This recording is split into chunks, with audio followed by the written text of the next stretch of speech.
our government. Meaning of government. As we live in society, we are dependent on others for fulfilling our needs. At times, it gives rise to conflicts due to clash of interests. If there is no agency for the settlement of disputes, the powerful one would be able to dominate over the less powerful. This is the reason why society has laid down certain rules. The agency which enacts and enforces these rules upon society is the government. Every community, be it a neighborhood, a village, a city, or a country, requires a set of people to make sure that day-to-day life goes on smoothly. The constitution of the country lays down the rules by which a country is to be governed. The group of people managing the affairs of a country is called a government. It takes various decisions and performs various functions. Next. Functions of government. Functions of the government can be classified in two categories. They are coercive, those functions which require the use of force, example, maintaining law and order, checking crimes, internal and external security, etc. Developmental, those functions or activities which are concerned with the welfare of the citizen. For example, construction of roads and bridges, schools, hospitals, etc. They include both economic and social activities. The government has three main organs. They are A. Legislature, B. Executive, C. Judiciary. The main function of the government is to maintain law and order. For that, laws have to be passed. These laws are made by the legislature, which introduces and passes laws. The function of the executive is to implement the laws, whereas judiciary is responsible for the settlement of the disputes in case of any controversy. Judiciary also ensures that laws are not misinterpreted either by the legislature or by the executive. In a democracy, people play an effective role in the working of the government. They decide who will govern them. If they are not satisfied with the working of the government, they can change the government through elections. One of the methods to change the government is to pass a no-confidence motion against the government as it leads to re-election.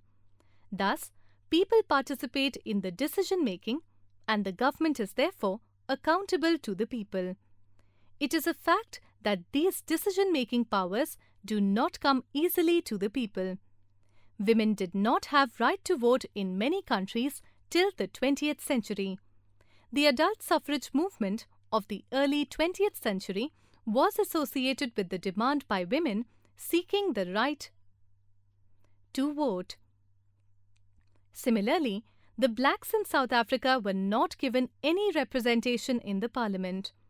The white minority regime in South Africa followed a policy of apartheid, which means racial segregation, between whites and non-whites. The struggle against apartheid received support from all over the world. The first democratic elections in South Africa were held in 1994 and the African National Congress swept the polls. Nelson Mandela became the first non-racist president of South Africa. Today, all modern democratic states have adopted universal adult franchise, that is, the right of citizens above the age of 18 to vote. Nelson Mandela. Trivia. It is generally believed that the concepts of democracy and constitution were created in one particular place and time identified as ancient Athens, Sirsa, 508 BCE. There is an evidence to suggest that democratic forms of government, in a broad sense, have existed in several areas of the world well before the turn of the 5th century BCE. Trivia. A democracy, that is, a government of all the people, by all the people, for all the people, of course, a government after the principles of eternal justice, the unchanging law of God, for shortness' sake, I will call it the idea of freedom. Theodore Parker, expressed this view about democracy in his speech in 1850. Different forms of government. Democratic governments can be of two types: A. Parliamentary, B. Presidential. Parliamentary form of government.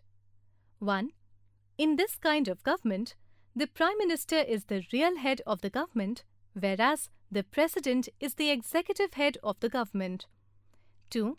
The government is directly elected by the people and remains in power till it enjoys the support of the majority.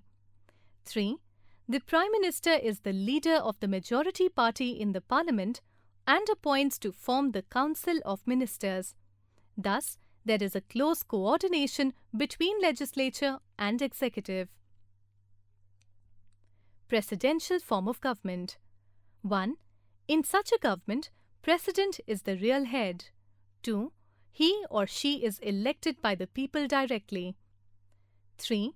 He or she is not responsible to the legislature as he or she is elected directly by the people. 4. He or she may not be the member of the party that wins a majority in the parliament. Unitary and federal system of government. Another way of classifying government is under the heads unitary and federal.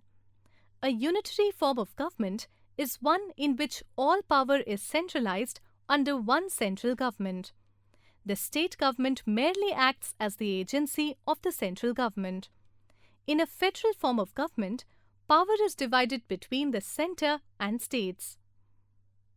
The division of power lie with the Constitution. Usually, the center and state governments enjoy equal powers. But in India, the Constitution has given the central government more powers than the state government. That is why we say that India is a centralized federation, or that Indian federation has a unitary bias. Dictatorship. It is a form of government which is directly opposite to democracy. People do not elect a government in a dictatorship, nor it is formed by the popular consent. Such a government is imposed on the people and does not depend on support of the people. People do not participate in the functioning of the government because government does not accept democratic principle of political equality. A dictatorial government is based on the use of force in the absence of collective responsibility.